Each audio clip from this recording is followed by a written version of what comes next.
Imagine you get a phone call today requesting that you speak at an event tomorrow to 75 of your ideal clients.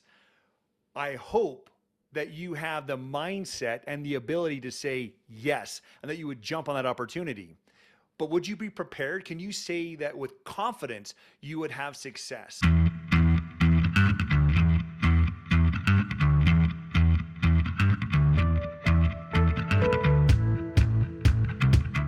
Being able to speak effectively and to be able to speak relevant to the people in front of you, knowing who your audience is, can open so many doors. And as good as you are now, you can always, always get better. And that is why I have hired as my professional and personal speaking coach, Joel Weldon. Joel is a Hall of Fame speaker, given over 3,000 paid talks, and has personally coached and critiqued well over 10,000 of the world's most famous, affluential, and influential speakers. Joel is the creator of the Ultimate Speaking System, an online speaking skills system with one-on-one coaching. Joel, without further ado, welcome to the Abundant Mind Show. We're honored to have you with us. Well, it's a pleasure to be with you. And as you're listening to the Abundant Mind, why are you here? Why are you taking your time to be on this podcast? Because you're looking for ideas. You've got a message inside of you that you would like to share. And maybe you're outgoing and enthusiastic and dynamic like Jake is, or maybe you're more reserved and speaking is not your thing, but you do speak. And you've been doing it since you're 2 or 3 years of age. And speaking effectively is a learned skill. And in talking about what should be our theme or discussion for this podcast for you, it's really on using your story. What do you know in your life that can benefit others? Now, you might say, well, I'm not Mother Teresa or I'm not Michael Jordan. I haven't done anything special. I'm not famous. Well, there was a wonderful video made by Simon Sinek back in 2007 about telling about your why. And basically, he said that people need to know your why before they know or care about your how or your what. I love what Simon has to say, but I completely disagree with that. I don't think you care anything about why am I doing this? Why have I been a professional speaker for over 45 years? You don't care about that. Here's what I think you care about. Is there something on this podcast that can help me be more effective in what I'm doing? And since the theme of this is using speaking to grow your business, does this guy have anything that can help me? And that's the attitude I think you should have about your story and about using a story. No one cares about you and your story unless, and there's a big unless in there, unless it's relevant to them. And that's what you need to think about.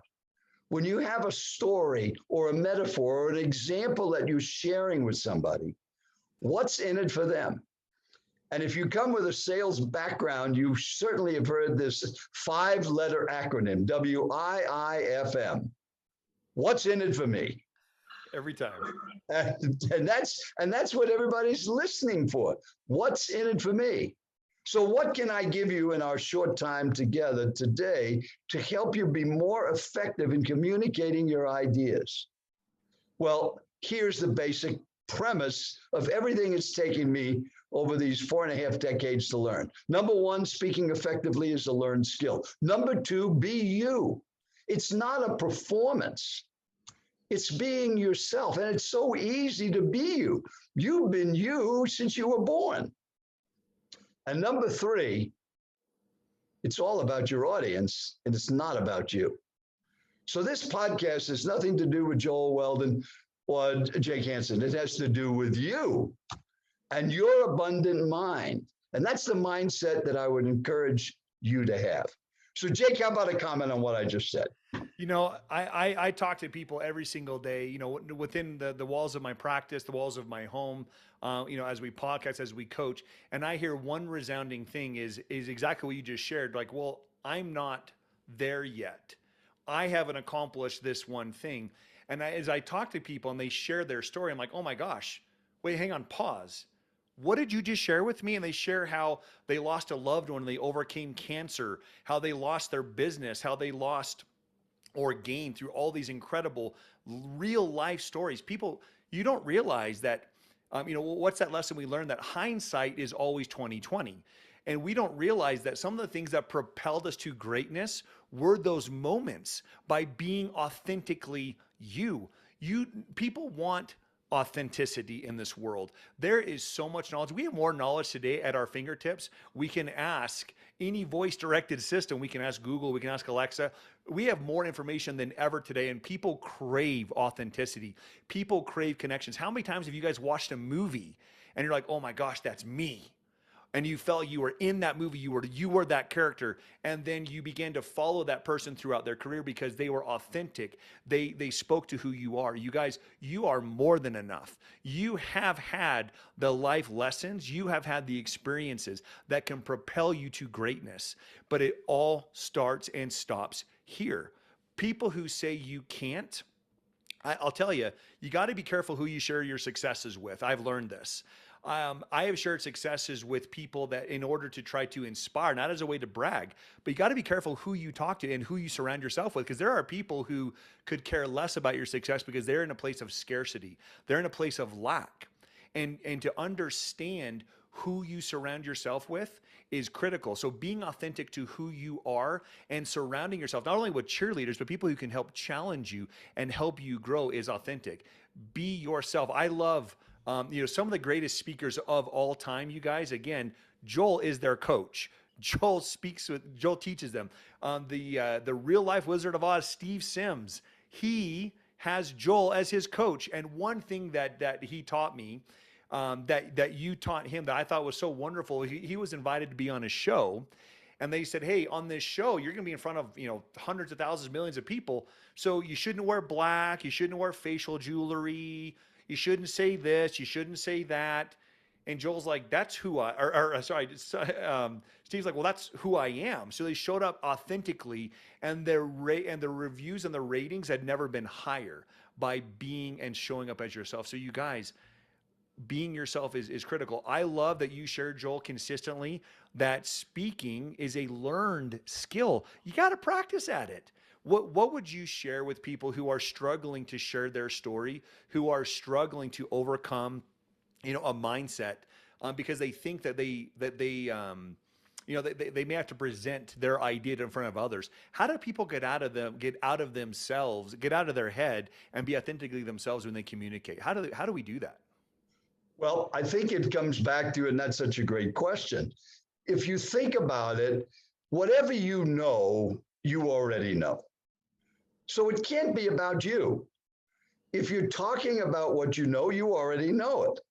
So who's it for? Well, it's the person who's going to hear it. So that's where you need to start.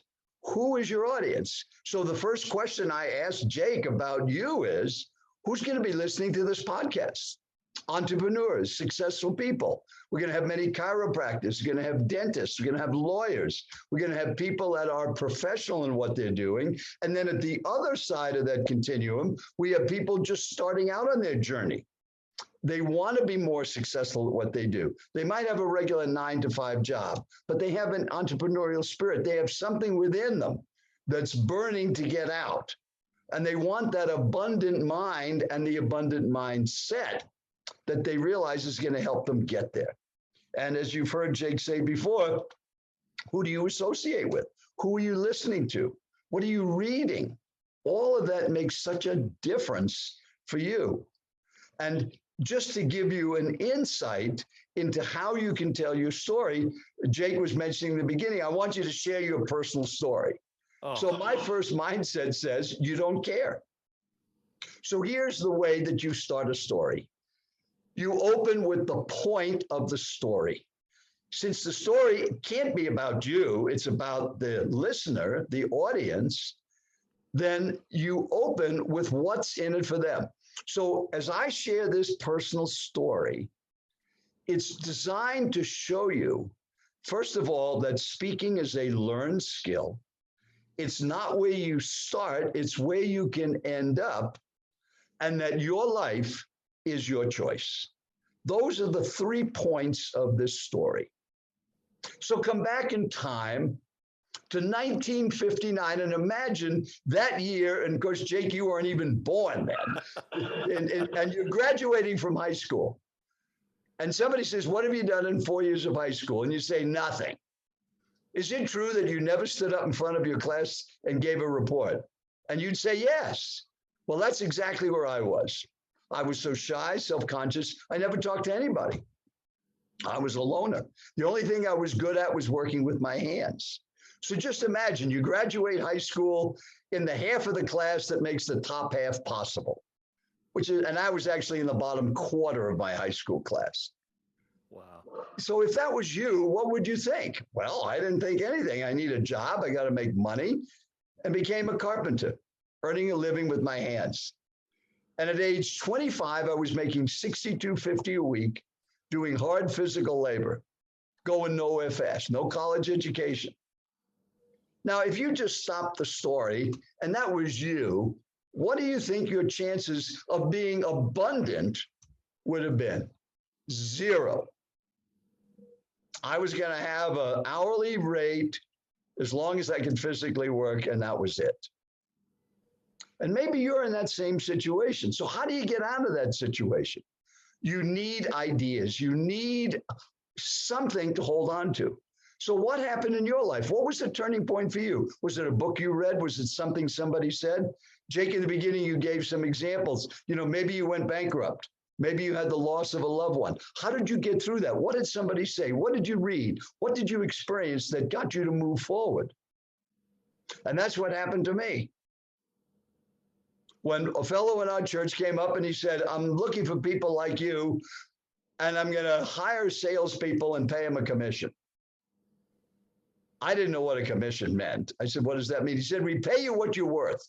Jake, I didn't like that right away because I didn't think I was worth very much. Wow. So just imagine you're shy, self-conscious, you can't talk to anybody, you're working with your hands, and they want you to sell encyclopedias door to door on a commission.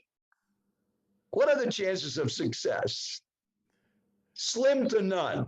I know That's exactly what happened. I know some people would say, well, I'm going to be a very learned, starved person if I'm selling encyclopedias. Yes, well, I didn't even own the encyclopedias because I didn't read very well. Wow. So it was a ridiculous thing. And it was true because in the first 4 months, I set a company record.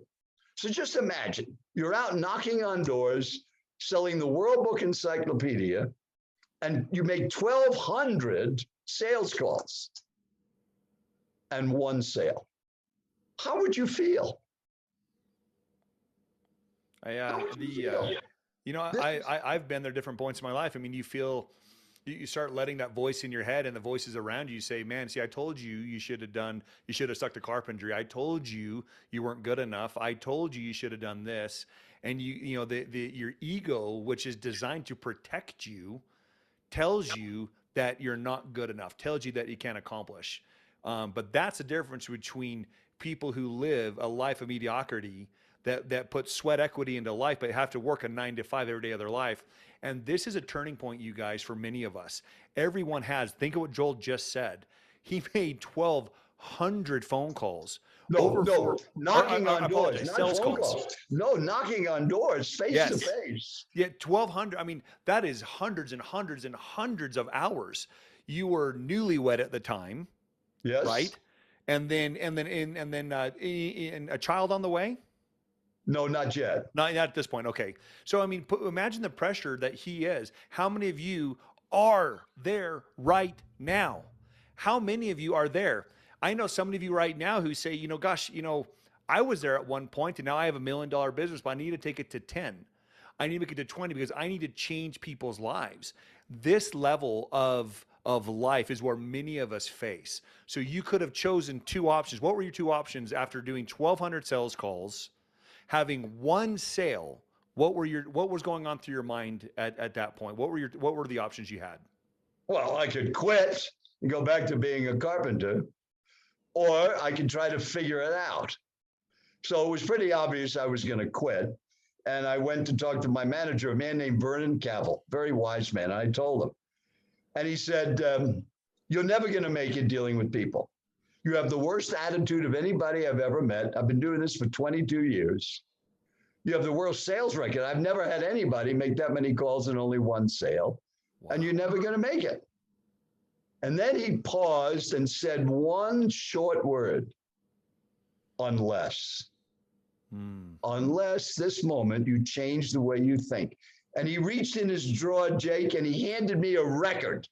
And he said, I want you to listen to this record. Now, as you're listening, you probably don't know what a record is. You probably haven't, maybe in a movie you've seen them, a vinyl record. And I said, well, I don't dance, Mr. Cavill. He said, it's not a singing record. It's a talking record. It's the largest selling record ever produced of a spoken word message. It's Earl Nightingale's Strangest Secret. And if you've not heard of Earl Nightingale and the Strangest Secret, go on YouTube. There's videos, there's audios of this amazing message that has transformed the lives of millions of people. And it was about to do that for me. And it can do the same for you, because the strangest secret was one simple statement. You become what you think about.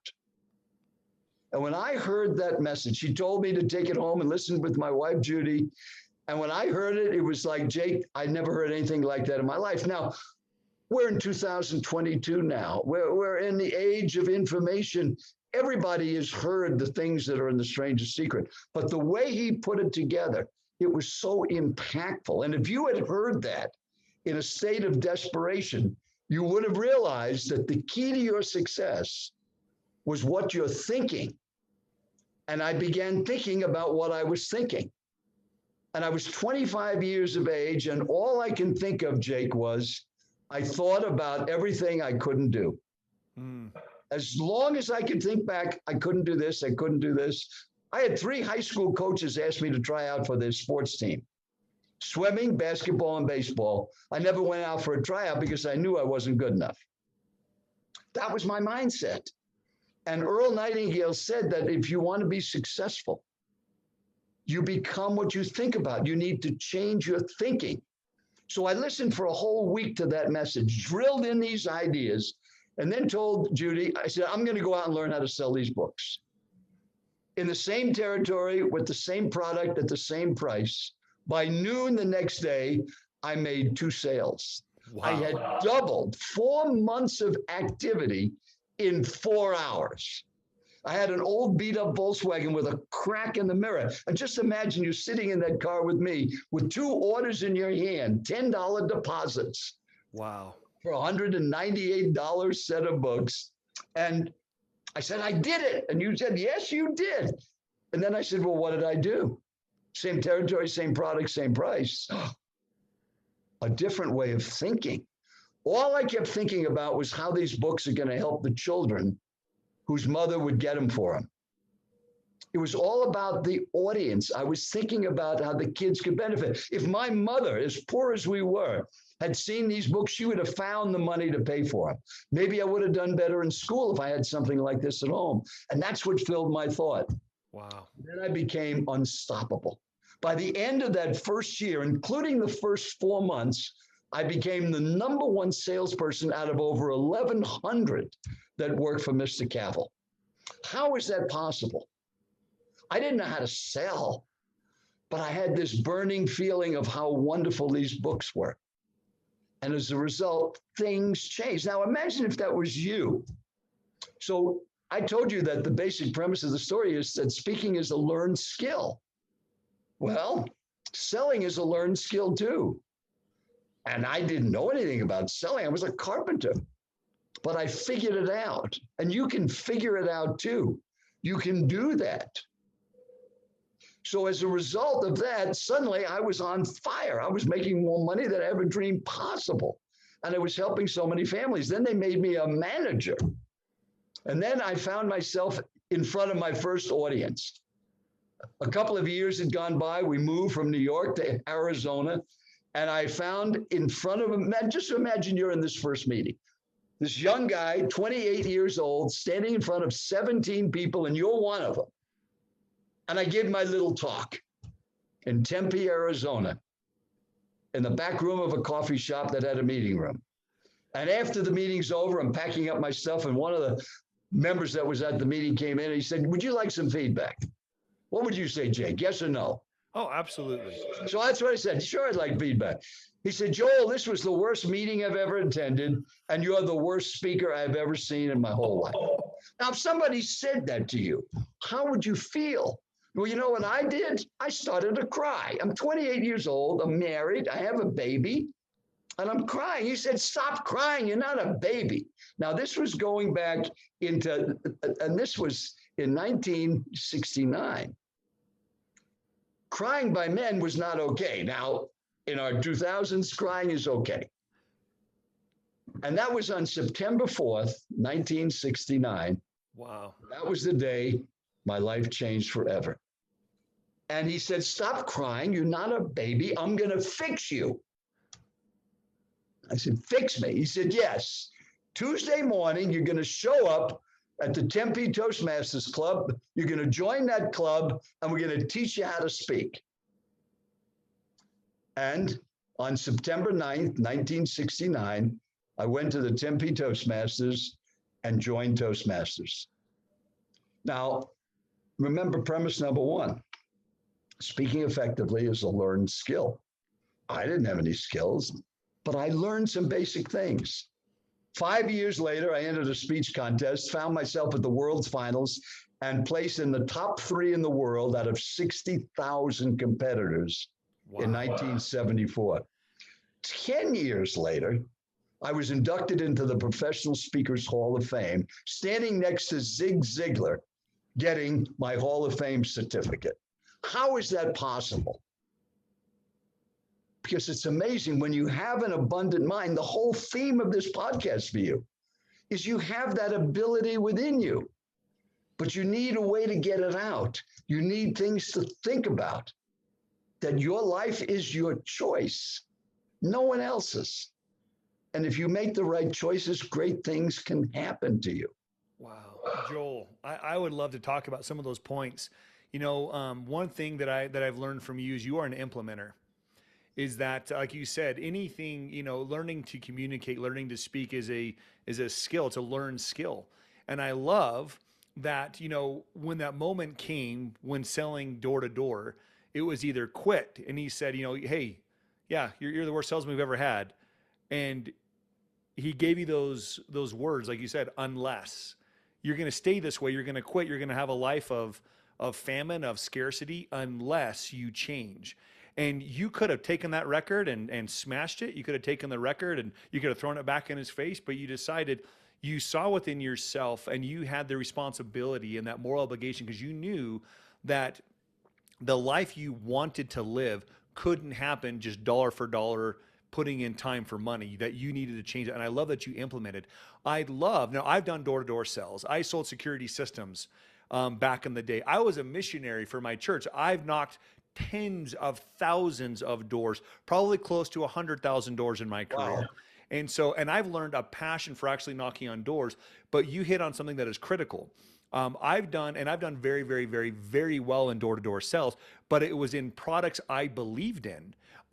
Someone had said, "Hey, do you want to sell Dish Network, you know, satellite TVs?" And I said, "You know, I don't have a passion in Dish. Do I enjoy TV from time to time? Do I enjoy watching a game? Sure, but I'm not passionate." But there was a company at the time called Apex Alarm. They're now Vivint. They own the Vivint Arena in Salt Lake City. Some of my mentors and dear friends, you know, Todd Peterson, Dave Allred, some of the biggest names in the security industry were doing door-to-door sales. And so I learned the product, and I learned of all the lives that were being saved and protected and changed. And so I learned what you learned. It feels like that you said, instead of saying, "Gosh, I want to sell this encyclopedia so I can make money," you said, "Gosh, if I take this encyclopedia, think of the lives that could be changed. Think of these young children. These young children may not have to suffer or not be educated like I felt I was." You took it and made it personal, and you became passionate about changing people's lives. And you guys, that is the secret sauce. Being passionate is what changes people's lives. We have met some in any industry in life. It's going to be led by someone who has passion. If it's food, if it is public speaking, but someone who is passionate about changing the life of the person they are communicating with. You guys, you have to look at. You can't look at the bottom line and say, well, how am I going to make money? How can I sell this to make money? You need to look at it and say, how is this gift that I have, this product or service, how is it going to benefit and change and bless the life in front of me? So I love that you are an implementer. I love that you put people's lives first. I absolutely love that, because that is a critical lesson that people don't realize. They may realize later in hindsight that that was a lesson that propelled them. Like, I didn't realize that knocking doors would be something that propelled my career, that gave me passion and drive to change people's lives and to communicate effectively and efficiently, but it has. So you guys, look at your life right now, look at the experiences you're going through, and tell yourself, remember the experiences you're going through and the lessons you have learned, because those are those moments that when that door knocks, just like Joel, the door knocks, you can either quit or propel forward. He gets successful. You got successful. You get put in front of 17 people and you're told that was the worst speech they'd ever heard in their life. I mean, that could have decimated you at that level of career. You could have quit again. What did you do? You went to Toastmasters. And you guys, I think unless, unless you just kind of lived underneath the rock, but I mean, Toastmasters, they're held among the highest, most successful, highly sought after speakers in the world.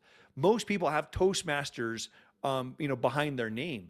And in front of 60,000 people to be the top three, standing next to the shoulders of giants by Zig Ziglar, you are held among the greatest. So I applaud you for being able to learn these life lessons, and I thank you for sharing these lessons. So what happens next?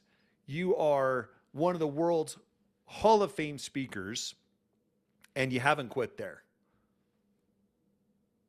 Well, of course not. I mean, I'm never going to retire.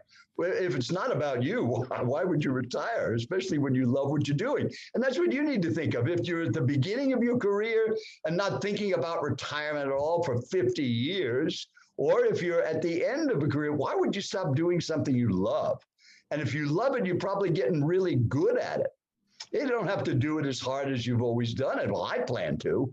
But just think about what you could give to others. And that's how you get such greater reward yourself. Just listening to Jake about the security systems and how that saves so many people, and being passionate about what you're doing.